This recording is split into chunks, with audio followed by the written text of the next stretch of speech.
Welcome to the TRXL podcast. I'm Evan Troxel, and in this episode, I welcome Dave Gilmore. Dave is the president and CEO of Design Intelligence, where he works closely with leadership teams across the built environment to address the profound and accelerating changes happening within our profession. He's also a writer, speaker, and trusted advisor to firm leaders, bringing a no-nonsense perspective on transformation, leadership, and strategic clarity. As I expected when I invited Dave to join me, this candid conversation is a wake-up call.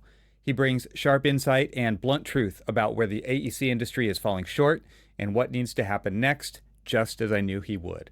Whether it's outdated business models, fragile leadership, or the misplaced belief that technology alone will save us, Dave doesn't hold back.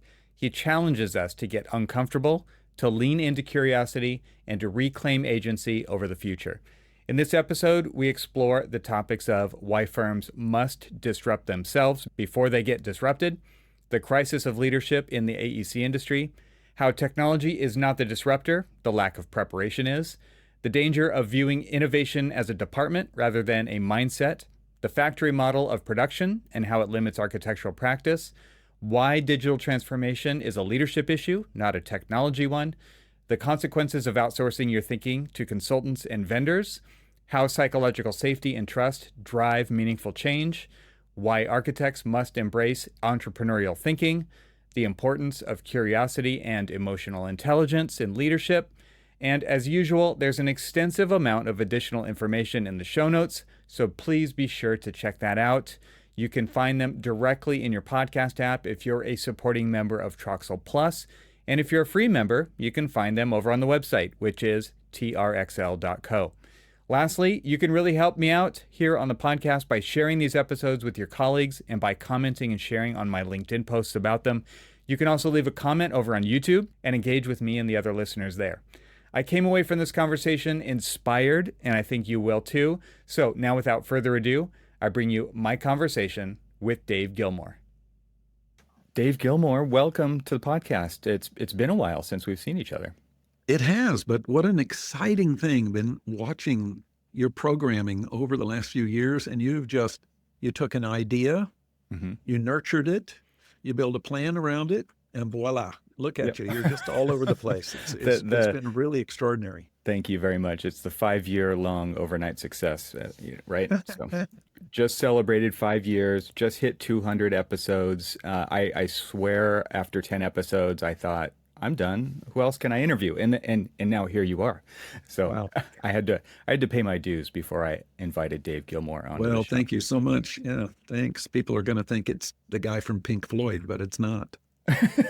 Right.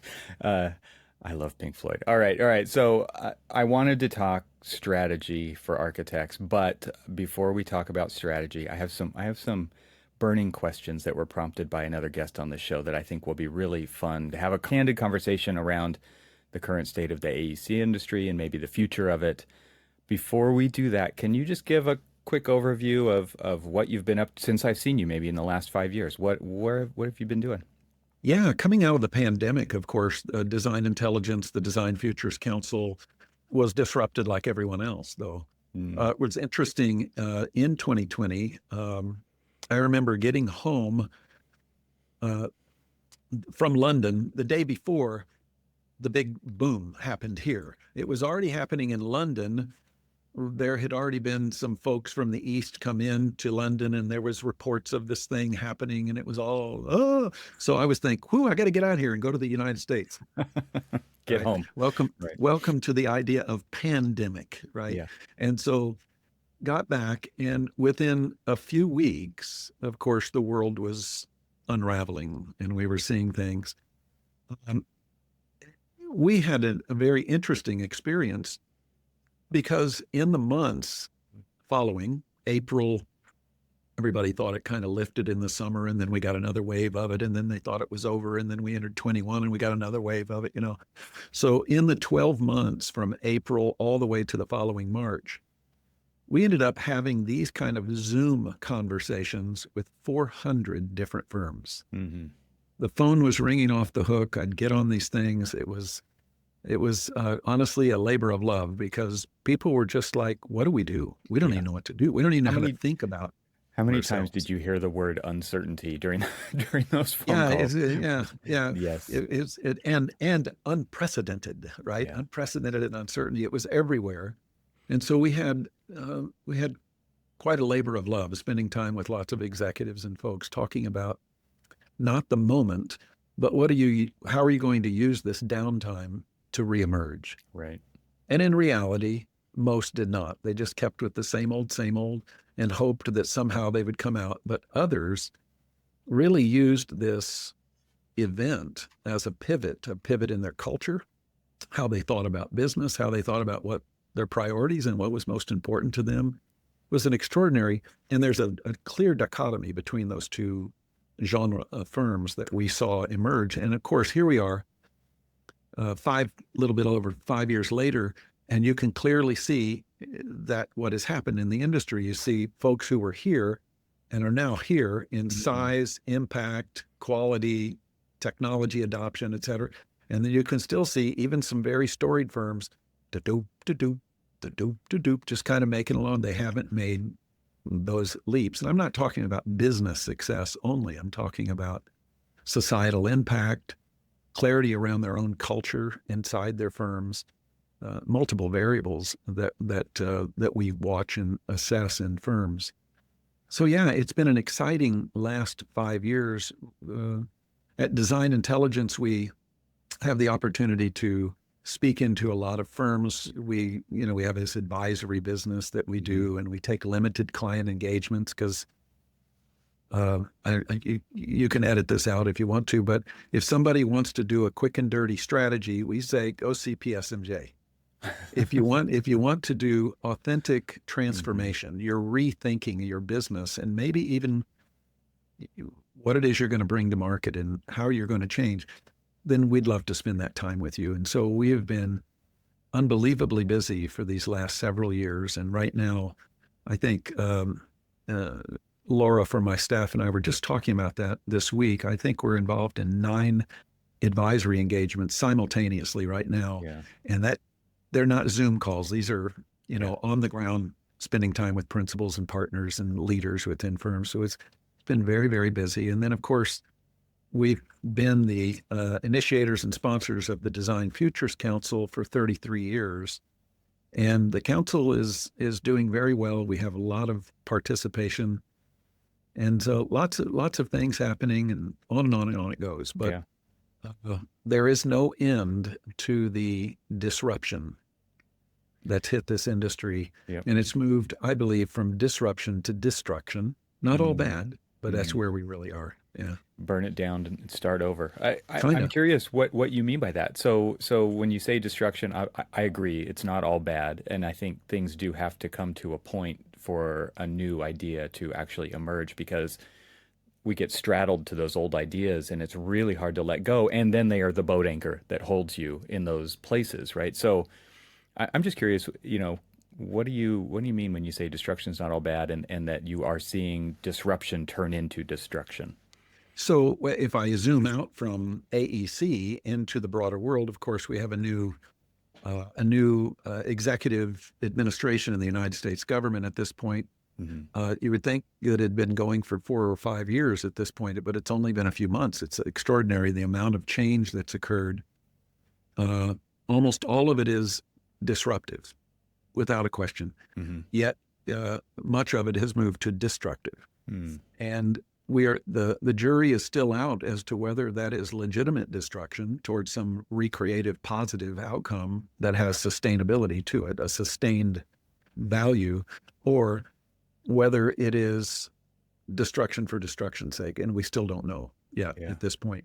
I was saying to an audience earlier in the year, we publish a thing on a webcast like this called the Design Intelligence Foresight Report each year. And it's a broadcast we do, and it's our look into the economics, the market of multiple markets around the world, as well as the vertical services that the industry provides. And I was asked a question with Dave, what is your prediction of that? And I said, we don't predict. Any fool can predict, and particularly in this new administration, make a prediction and they'll go the exact opposite to prove your prediction wrong. Yep. So we're not in the prediction business. We're in the economics business, which is different because we really look at the long-term intermediate trends that kind of tell us where the future is going. I don't believe the future is unknown. I think it is uncertain. And that's a difference between the two. And so when we're looking at destruction at this point, we're talking about, of course, the trade and tariffs dynamic has been highly destructive. It's been disruptive, but destructive in the form of relationships. I don't believe over the next 20 years that many of the relationships that we have damaged or severed will be restored. I think that trust is fundamentally at question at this point. Mm-hmm. And that changes so many dimensions of things that comes right down into our industry and how we think about things. We are currently in our advisory business, we are supporting one of the sovereign wealth funds in the world with our advice and the work that we do.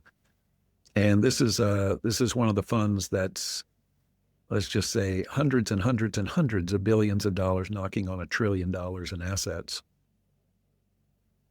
And those aren't there's small been numbers. Yeah, and they have very clearly begun the pivot away from the West, more toward the East. Yeah, and that was not in play a year ago. Mm. So they have made those changes, and I say that because it's not pure economics. It comes down to relational trust so often. And so I'm giving you some examples of disruption versus destruction and what that means. Yeah. So in the face of destruction, I mean, you agree or disagree? Let me know what you think. Like, architects are usually kind of, oh, well, let's wait and see. Let's just put it AEC. Let's wait and see. Let's see what happens. Let's see how this plays out. And I mean, that could be its own, damning kind of strategy, right? Just waiting around to see, because like you said, like this is the next step. This is the next step. Like we had the pandemic, then we have all these existential crises, right? We've got AI, we've got several economics, we've got all these different things, and wait and see is a strategy. It is a choice to make.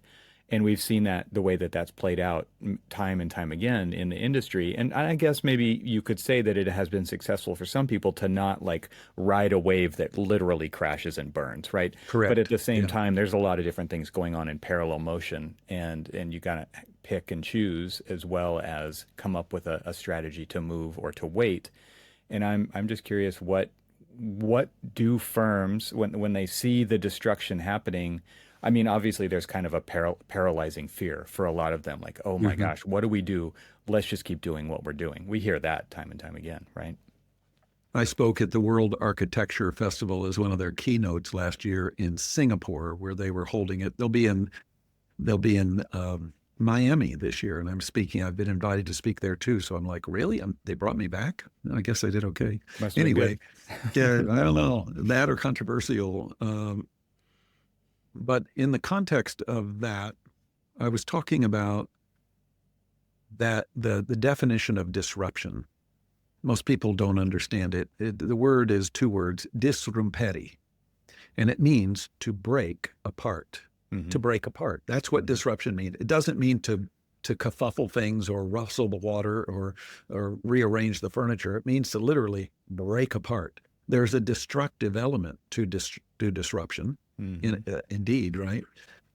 And I think it's always important for us to intentionally disrupt ourselves.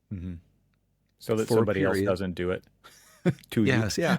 It's important for us to disrupt ourselves, even if after breaking things apart and exploring and examining different combinations, we bring it back together the same way as it was before we broke it apart. But we are so fearful of the possible ramifications, much less implications, of what that breaking apart will do, that we just maintain status. We're kind of frozen in status. And most of it is fear driven, the fear of can I get it back together if I'm wrong, kind of thing. Right. The undo button, right? So what I see mostly in the architectural, and of course we're talking in generalities, because I could give you a list of firms that we see as positive disruptors, reinventing, reimagining the future of design. It's what I call design beyond buildings, using their abilities to do extraordinary things way beyond the traditional, SDDDCDCA process that's gone out there today. Mm-hmm. But in general, we're going to speak in the general deal and use a very broad paintbrush. The architectural out of the A and the E and the C are most inclined towards either head in the sand, this isn't really happening, this too shall pass, let's just keep going, or wait and see. Mm-hmm. And wait and see always results in you becoming a me too.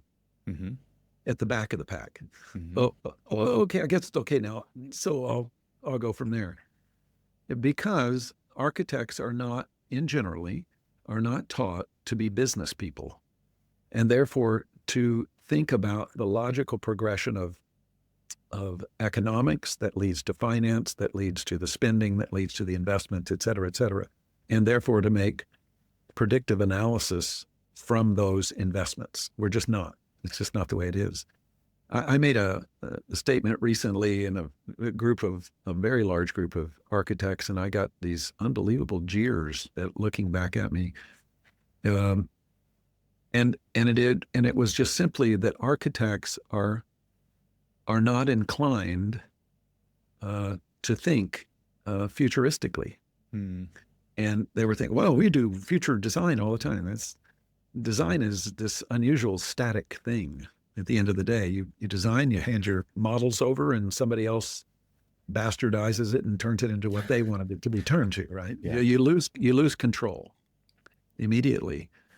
And the question that I was posing the audience is that where you want to hang your hat?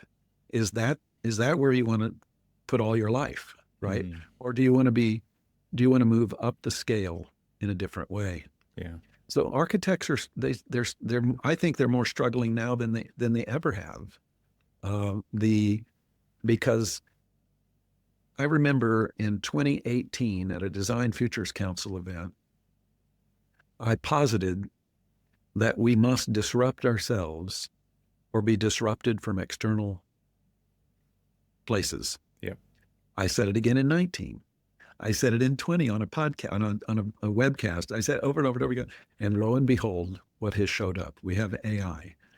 AI is this extraordinary technology. I'm not afraid of AI. It is what it is.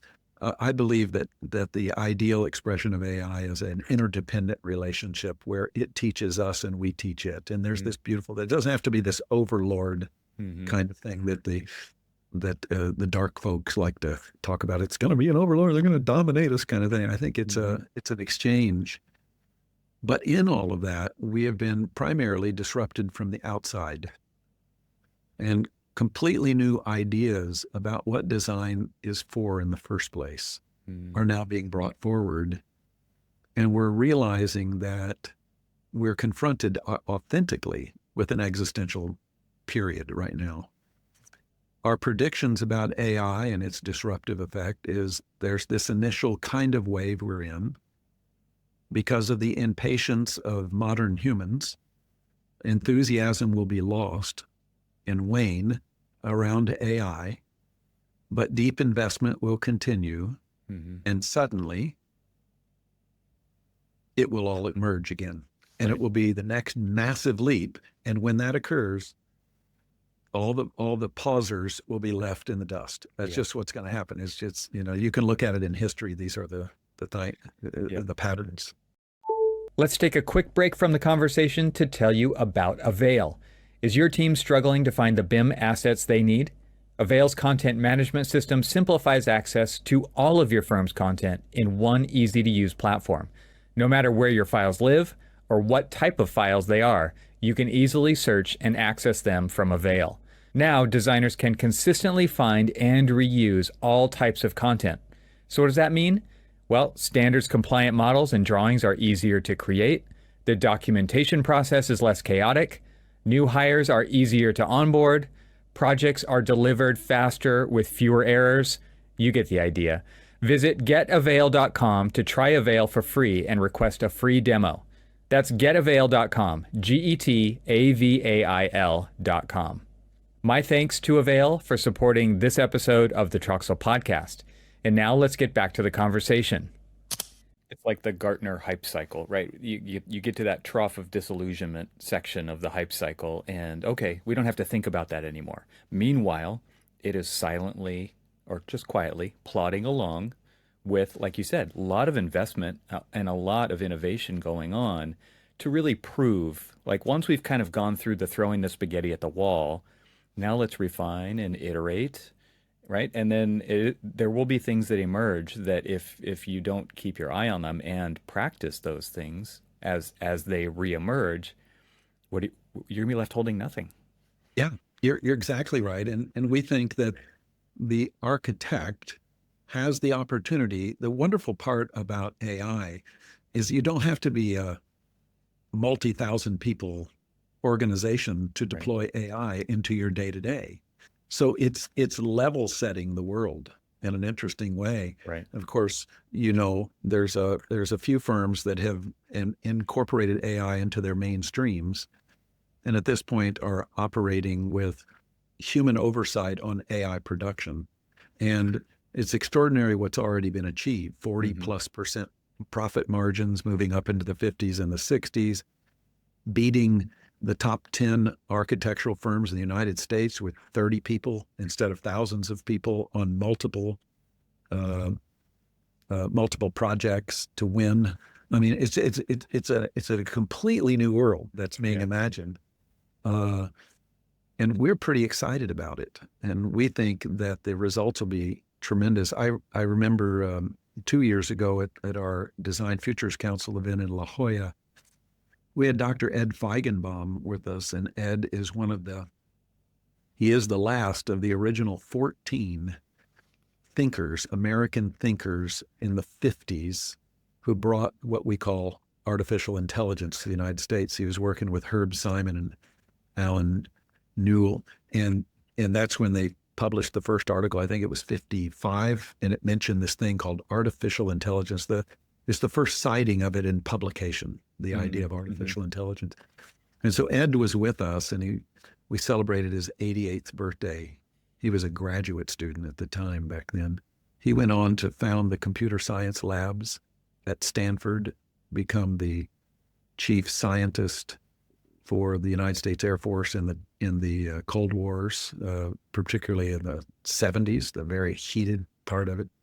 Extraordinary guy. And I said to him, Ed, what do you think the future of this AI thing is? What do you think is really going to happen? He said, Dave, I thank you for celebrating my birthday. My family lives till over their 100. It's just on both sides of the family, it's wherever. So I'm guessing I'm going to make it to like 102 or something like that. Had a big smile on his face. And he goes, in the next 10 years, the cure to cancer will occur. And I said, oh, yeah, you think so? And trying to be polite, like, yeah, whatever. And I said, no, you really believe that? And he goes, oh, with a certainty. I said, what makes you so certain? He said, it's not an opinion. He said, now with the emergence of quantum computing, AI operating on quantum, we will finally find the needle in the haystack. He said, the cure to cancer is already there. We just don't know how to trawl the data appropriately. And now we're going to be able to do it. And he just had this confident smile on his face. And I thought, holy shamoly, this is one of the guys that started this thing, and he's speaking with such confidence. There was no hope in there. He's a scientist. He literally believes that. And it makes me wonder, if someone of that consequence is speaking so clearly and with confidence around this, what can the design community learn from that? And how might it best deploy AI, not to just get stuff done faster, better, cheaper, but to transform the design industry, to take its leadership role once again that it lost many years ago? To rethink. Yeah, that's a really great point, and something that I was probably at one of those well, the La Jolla event. Sorry, so yeah, Yeah, you yeah, have yeah. name, you have design intelligence, designing futures council. You've got these. There's a lot of design and there's a lot of future thinking. But I think one of those events, it was like let's rethink what the business model could be because you asked such provocative questions. And a lot of great thinking happens in those and brainstorming because you've got some like purposed individuals in those around those tables, right? They're Yeah. driving at where are we going and how do we get there? And then you take that stuff back to a leadership team that's like, yeah, let's wait and see, right? And so there's a lot of this kind of, you hit these brick walls inside the organizations. And you said it perfectly a minute ago when you said, like, there's a lot of, they become the Me Too's, right? And I Yep. believe it was you years ago who, and this has stuck with me, is like, why do you want to be on some great, ENR list or BD&C list of top 500 firms? What you're 168 out of 500. Yay, right? No, you need to be top three or top five. Like if you really want, and that requires this rethinking so that you can reinvent yourself Hmm. and rise Hmm. from the ashes. If you've been around for a while, as the next version of yourself, and I'm curious what you're seeing people do in those regards to actually push the frontier of design to another level beyond the traditional three-phase services approach. So it's a wonderful question.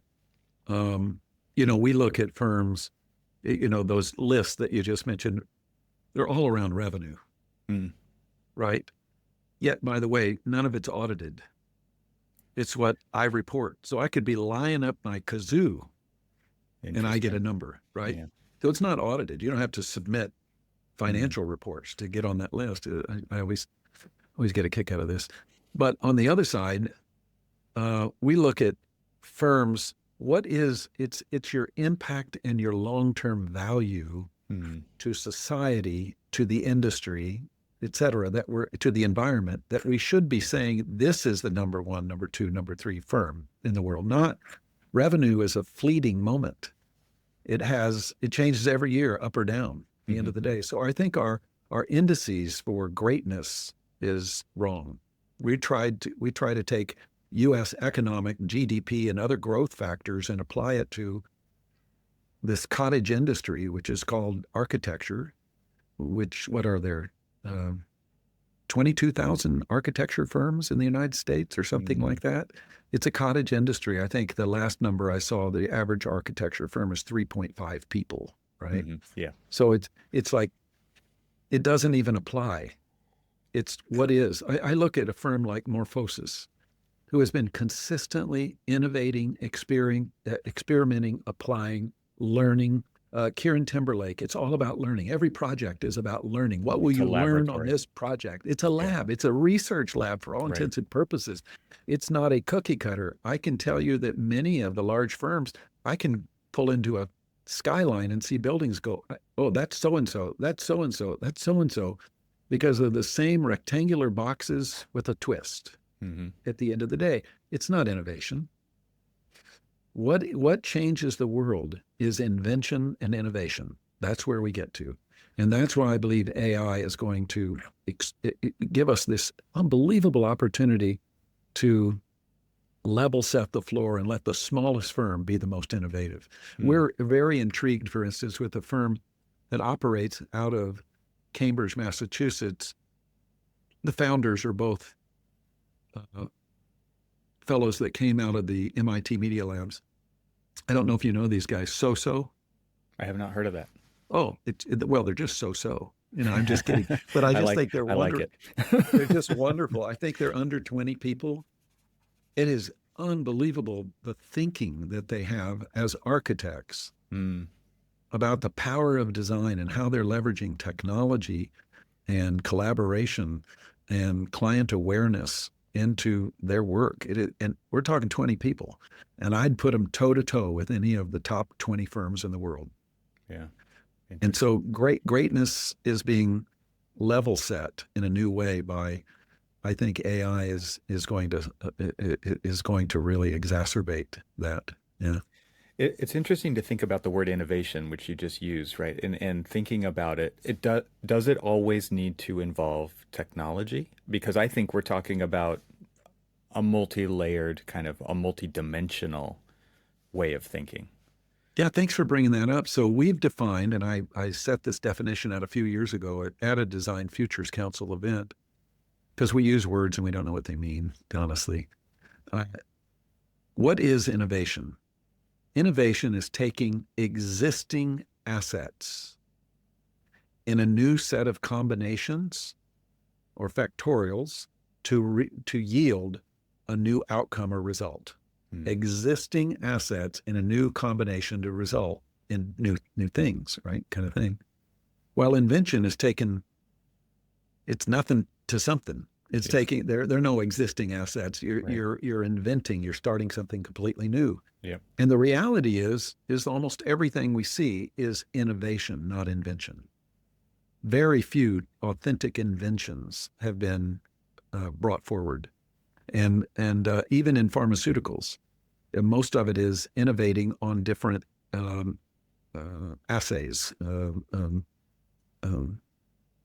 What do we say? Key pharmaceutical ingredients in different combinations to create different results, right? Kind of thing. Very little is inventional, but the world is wide open for more innovation to occur in architecture and through architecture, or at least through the thinking of architecture. Maybe not architecture itself, but how we think. Yeah. Let's take a short break from the conversation to invite you to join the most influential technology leaders in the AEC industry at Confluence. Composed of in-person events and a podcast co-hosted by yours truly, Confluence is designed to foster conversations between AEC firms and technology companies so they can learn, share, and engage with each other to support industry innovation. Software company AVAIL, which creates content management solutions for the AEC industry, started hosting Confluence events in 2019 to understand what firms are needing, wanting, and thinking around technology. To learn more about Confluence, explore upcoming events, and listen to podcast episodes, go to confluence.getavail.com. My thanks to Confluence for supporting this episode of the TRXL podcast. And now, let's get back to the conversation. I think about kind of previous experiences that I've had in leadership and vision or lack thereof. I mean, you mentioned, one of the inventors of AI basically having a vision of where AI is going to take us, right? With a specific example around cancer. And I find that often lacking in AEC companies with leadership, right? And I say right, like it's common. You could tell me probably better than my leading question here, right? But I see a lack of vision a lot of times, especially when it's let's wait and see. Like that to me is just there's no vision of who we could be. And so I guess the question is, a lot of firms don't know who they want to be or aren't happy with who they are, but don't know where to go with that. And I'm just curious kind of what that stirs up for you when you have this great experience across the industry throughout many firms, and you see, I'm sure, levels of vision. And kind of, I guess I'd like to focus on the high vision, people who have this pursuit that they're after and they will stop at nothing to achieve it. What do you see is kind of the differentiator for people who think like that versus the Me Too's of our industry? So thank you. What a great tip. And for our listening audience, we had no prep. I just showed up. He didn't send me This is any how we do it. questions. He This is didn't how we tell do me it. anything. So this is great. This is just wonderful. Anyway, so I believe that the difference between having a grand vision, an idea that could be, wow, that really is cool, to actually changing the world, to catalyzing authentic change, is investment. And so this is the problem in American architecture. I'm just going to speak to the American side. We do, we're in the UK, we're in Europe, we're in Asia, but American architecture is very focused on the capitalistic idea of billable hours.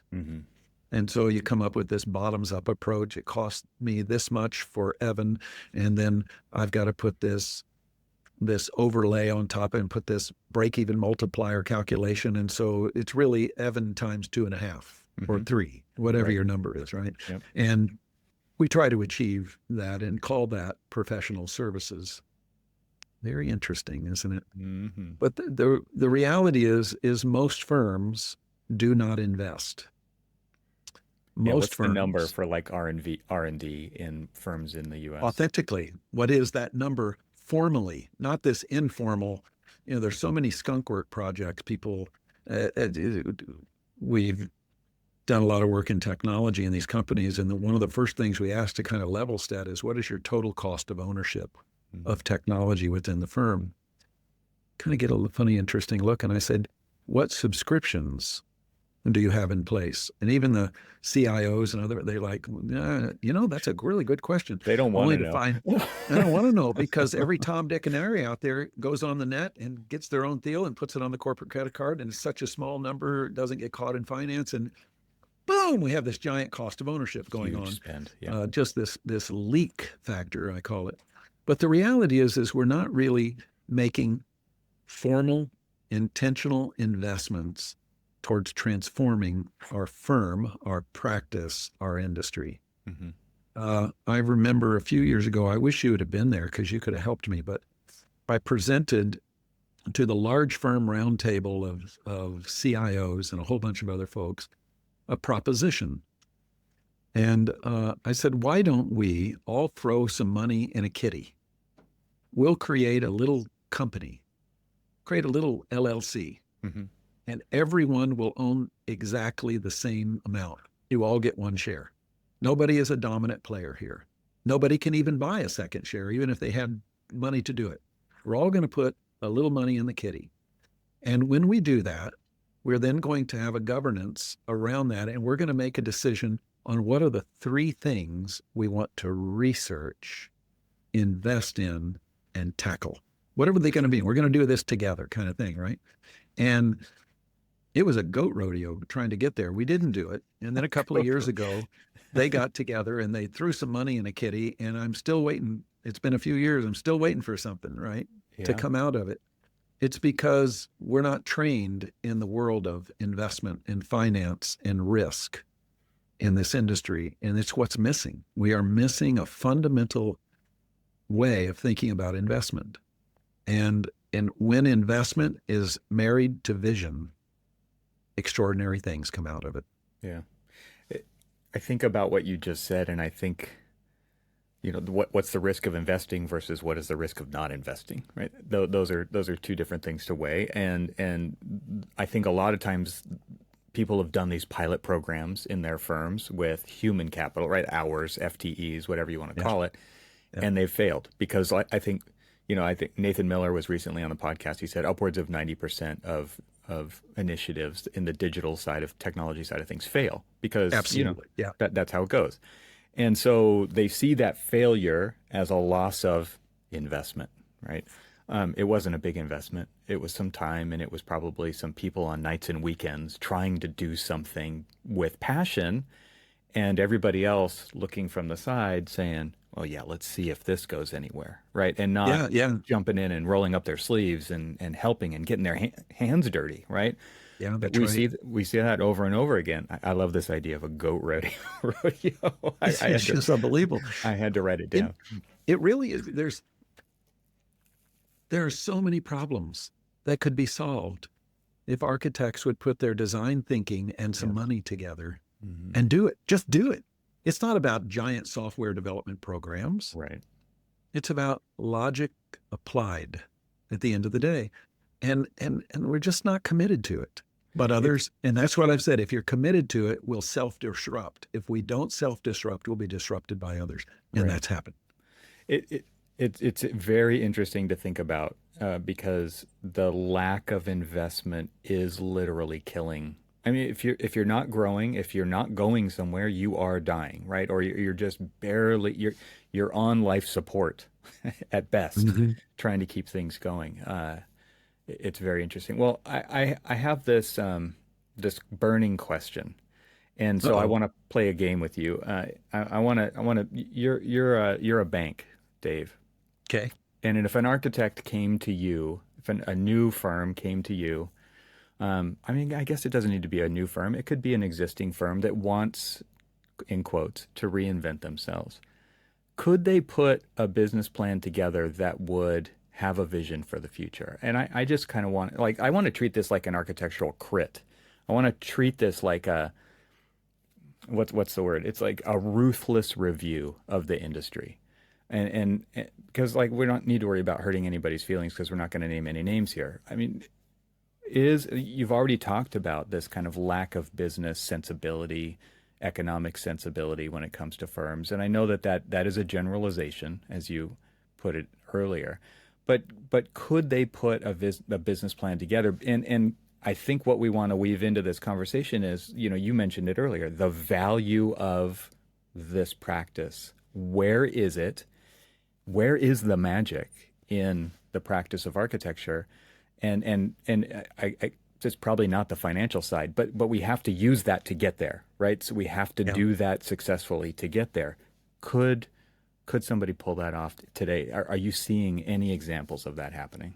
Yes, I think the most obvious example to me, and if you don't know these guys, you really need to, is the folks at Cove Architects. Yeah, they've been on the show recently to talk about the AI Yeah. first practice. So Yes. probably Patrick, right? Yep. It was Patrick. And these, here it is. They've come together. The first thing they said is, "We know that we don't know." Mm. And so it's an interesting statement at the Design Intelligence Leadership program that we teach into firms. The statement we make is, the first rung on the ascension to authentic leadership is knowing you don't know Mhm. and saying so to others. You got to get to that place. And so they did that. They said, "We don't know, but here's what we want to do." And they were able to put a plan together, like you said, and to attract funding to be able to help underwrite their experimentation of AI within professional practice. And they've been able to do that. And that's resulting in some pretty cool things, I think. And Mhm. I'm very proud of what they've been able to do. And it's a model that requires, first of all, authentic humility to say, "I don't know. I know what I know, but I Mhm. don't know these things." A This is like the Donald vulnerability, Rumsfeld quote, right? The known unknowns, the the unknown knowns unknown. unknowns. Right. Absolutely. But you have Mhm. to say it out loud. Yeah. I don't know, and I'm asking for help. And then you have to apply all the wicked intelligence that you have to yielding authentic, how shall I say, measurable output that is advancing an agenda, not just going round and round around the same agenda, advancing the agenda towards transformative outcomes. And that's what it takes. I think in any firm that is applying their design thinking in new ways will always yield a new business plan, a new business idea. I would love every firm to honestly be an incubator. Yeah. I was just They've going to been use tr- that word. Yeah. they've been taught how to think. Hmm. They've been taught how to design and create, Yeah. but we're And not yet, doing it. yeah, we don't And apply it back to ourselves. We apply it to no, every project and every client out there. And practice of architecture is a design problem. It literally is, right? And but we treat absolutely. it as a known known, and we continue to just say this is the machine. We're going to keep it running for as long as possible. And what we're talking about is there is a different version that gets us somewhere else with more value, with a bigger impact on the communities that we serve. Should we treat our practice like a design problem? We've been encouraging through our advisory work an MEP firm, a national MEP firm of consequence, we think, over this last year. It is generally stated, known, that in the 50-year life cycle of a building, uh, of the total cost of that 50 years, 10% is design and construction, 90% is operate, manage, and maintain. The architects of that 10% get this tiny little sliver of that Yep. 10%, right? Yep. At the end of the day, the engineers get also a tiny little schmuck. And if you're an MEP engineer, you even get a tiny little thing, right? Majority of it goes to construction and building product manufacturing, end of the day. And so we have said, why do we turn over these unbelievably beautiful designs? They get built and we get our check and run for the door. Yeah. Next project. Yeah. Right. Why don't we knock the wall down between the 10 and the 90 and not designed to build, but designed to operate? Mm-hmm. The design to operate model would change fundamental design most of the time. Sure. It would make us, I got to eat this dog food. I'm going to be Right. really careful about what I put in the dog food, the kind of thing. And if we did that, then we change the economics of design from project revenue to recurring revenue. Mm-hmm. And the valuation of your company goes through the roof on recurring revenue. We're talking about the fundamental changes that are opportunistically available right now to the design industry, Right. to reinvent the entire industry and the economics of it, which makes it really compelling if I'm a student and I want to go to architecture school, but it's like, yeah, they're a bunch of lame architects. No, suddenly I'm an architect. I can come out and I can own the 50 years, not the 18 months. Right. On the front end. Do you see where I'm going with this? Yeah, right. absolutely. So it's completely rethinking industry. It's like the guys that did Uber, right? Standing on the corner, sweating, wondering when the car's coming. Finally shows up. I finally get one. I get in. It stinks. The guy doesn't speak my language. There's this plastic in front of me. I don't know where he's going. I don't know when I'm going to get there. And he goes, wait a minute, why am I doing this? Why don't we change the whole paradigm and I'm in charge as the passenger? And they did it, flipped it upside down. And what made that possible was this new device that has not been out for, well, but that happened, right? And that enabled a new way to approach thinking. That's right. Right. And here we are with active AI as the new device, the new technology that's available. What are architects doing to exploit that in a positive way towards transformative, reinventional outcomes for not only themselves, first of all, for yourself, to thine own self be true, fix yourself, and you'll be much better addressing the markets. And what are we doing with that? Right. As opposed to, oh, it's really cool. I'm going to use Midjourney and now see 1,700 iterations of this building. Really? Right. That's not the point. That's the smallest thing you could do with it. It's the worst thing you could do. And that's also the thing everybody has access to. Everybody in the whole world could do that. So think differently, architects, engineers. The design community they've been given a gift, but most are frozen in the fear of wait and see. Yeah. Let's take a short break from the conversation to tell you about something that I think is pretty great and you might be interested in it. And that is my exclusive newsletter available only to paid members of TRXL Plus that I call Leadership Edge. If you're looking to stay ahead of the curve in architecture and technology, Leadership Edge delivers insights that you won't find anywhere else. Why? Well, because they are my deep dives into the podcast conversations, just like the one that you're listening to in this episode, to give you an edge on the industry. Each edition of the newsletter provides key insights for forward-thinking leaders seeking innovation in AEC who are short on time, offering the context of each conversation without the need to listen to the full episode. I've actually designed them, though, to keep you updated, spark your interest, and encourage you to tune into the full episodes if those ideas resonate. And the best part is that they are packed with actionable takeaways to help you navigate the future of practice. By becoming a paid supporter, you get Leadership Edge delivered right to your inbox, and it's a direct way to support my podcast while getting exclusive, valuable content to sharpen your leadership mindset. You can join today at trxl.co and start receiving my Leadership Edge newsletters. Just click the subscribe button either in the upper right-hand corner or at the bottom of the page, or you can visit the link that I put in the show notes. Thanks. Now back to the conversation. You brought up this idea of a different business model. I had a conversation about exactly that. It had to be in the first 10 episodes of this podcast with an architect from Indiana, Donna Sink, where we talked about that kind of idea of turning a transaction into a relationship. We feel like the design process is a relationship building Should be. because then referrals, and of course it is. And then, like you said, we get that last check, the keys go to the owner, and we run for the hills because we've got more projects in the pipeline, et Or we're cetera, et afraid to cetera. get sued. So I want to put distance between us. Yeah. Right. And then it becomes a reactive kind of engagement. It's like, oh, something went wrong, right? Okay, so talk to the contractor. Please point. Look, I'm going to look the other direction. And the idea of becoming proactive about building operations, building maintenance, tweaking the prototype to become an even better fit for the client so that they have even better organization with this new tool that they have over the long haul.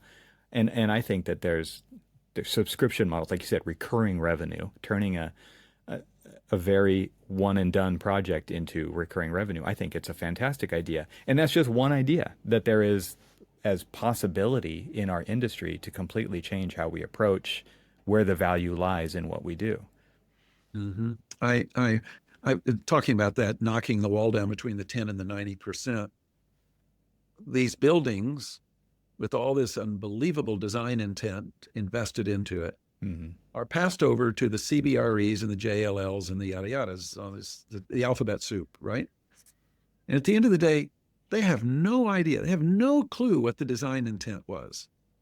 Right. And we hand it over to these folks who charge the owners unbelievable amount of money, And right? badmouth the architects. Yeah. And then they jam in a building automation system and say, okay, it's all set up, push the button, and we'll get any problems that come out over time.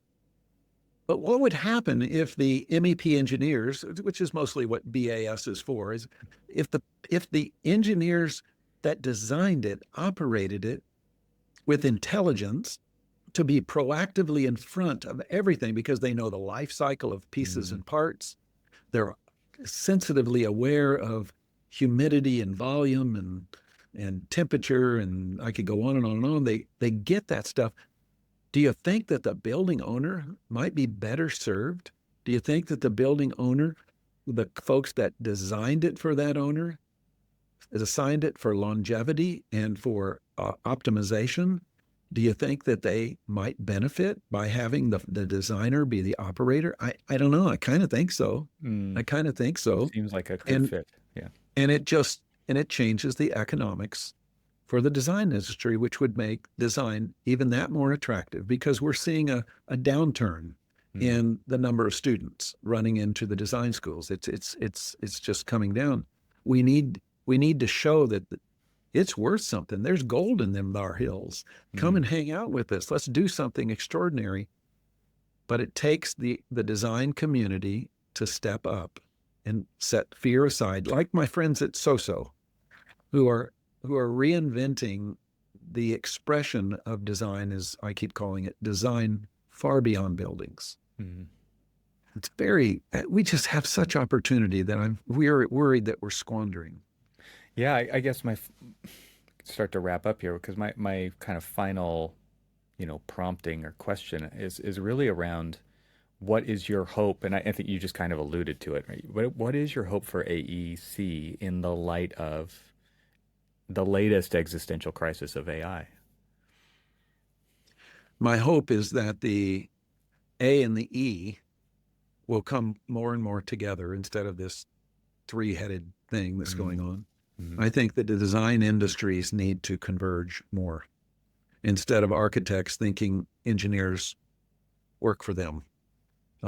We got a kick out of several years ago when Moishe Safdie got up at our event. He received our Lifetime Achievement Award, and he showed his Cheng He Airport, the one with the water that comes down through the middle. Yes. Yes. And right as he's putting up the deal, he says, and of course, everybody knows it's him. And here he is, live and in flesh, standing. He's got this giant picture up behind him on the screen. And he goes, "You see this design? I've received so many accolades and awards for this design, but it would never, ever have been possible without my friends here from Borough Happold." Mm. An architect, an architect is praising the engineers. Unbelievable, right? But what he was saying was, we are wholly interdependent. Hmm. So if these design professions would start operating in an interdependence with the wild creativity of the architects and the discipline of the engineers, we could literally change the world. Instead Hmm. of being disrupted by others, we will self-disrupt iteratively to higher and higher outcomes. And that's what I want to see. That's what I want to see happen.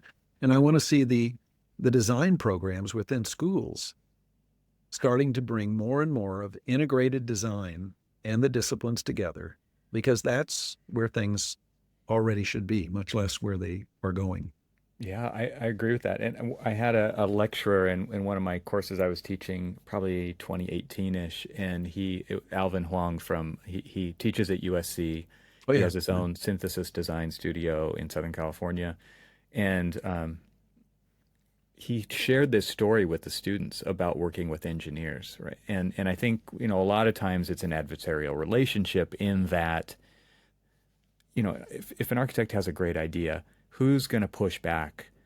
If you don't push back on yourselves, which a lot of firms do already, oh, the client will never go for that. We don't even let the ideas out the door right before we're already stepping on them ourselves.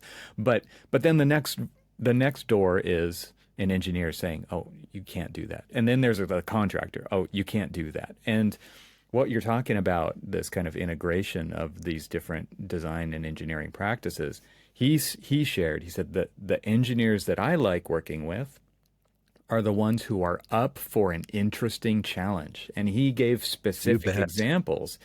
And the engineer that he was sharing with this project that he was sharing was like, I can't wait to try to Yeah. tackle this, to Yeah. figure Yeah. this out. And that's the kind of thing that you're talking about, right? It's not, Mhm. and we get to pick, in the consultant arrangement, architects do get to pick who they want to work with. And I think a lot of times the people picking are looking at who's got the lowest fee, not who can provide the most value. And that's what we're trying to do too. We're trying to provide the most value to our clients in the Yeah. architecture side of things. But a lot of times it's just, well, what's the bottom line? What's the number that we're Yeah. making those decisions based on? And instead of selling value, we're selling rates. Hmm. And there's a different way to do it. Of course, there is no new thing under the sun, according to Solomon the Wise 3,000 years ago. And he said, that idea that everything comes around. I'm thinking of Ove Arup many years ago in his first speech, and he talked about total design. Mm. Have you ever read that? Have you I ever read haven't. that I'm gonna speech? I'm gonna write it You down. got to I look it may. up. Yeah. It's called the first speech or key speech, and he gives this idea of the completely integrated disciplines coming together to provide total design. Gosh, I mean, why aren't we doing that? Yeah. Why aren't we Right? doing that? Yeah. Yeah, yeah. It's exciting adventures ahead. Albeit I think many will not make the ride. They're going to fall off over Mm. time. Disruption is not coming. It's already here. It will only exacerbate further.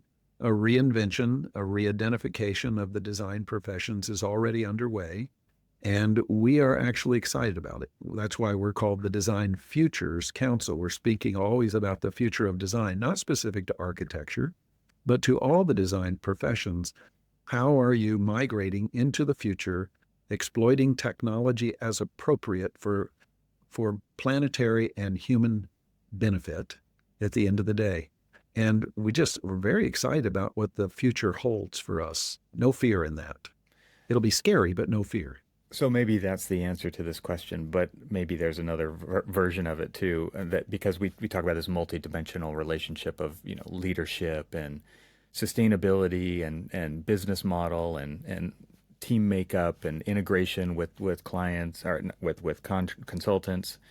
Um, if somebody heard what you just said and is inspired to do something about their current state and they want to take their state from 0 to 1, whatever that is, whatever that version is for them, where do they start? I mean, this to me is kind of like what is your prompt to them to take action?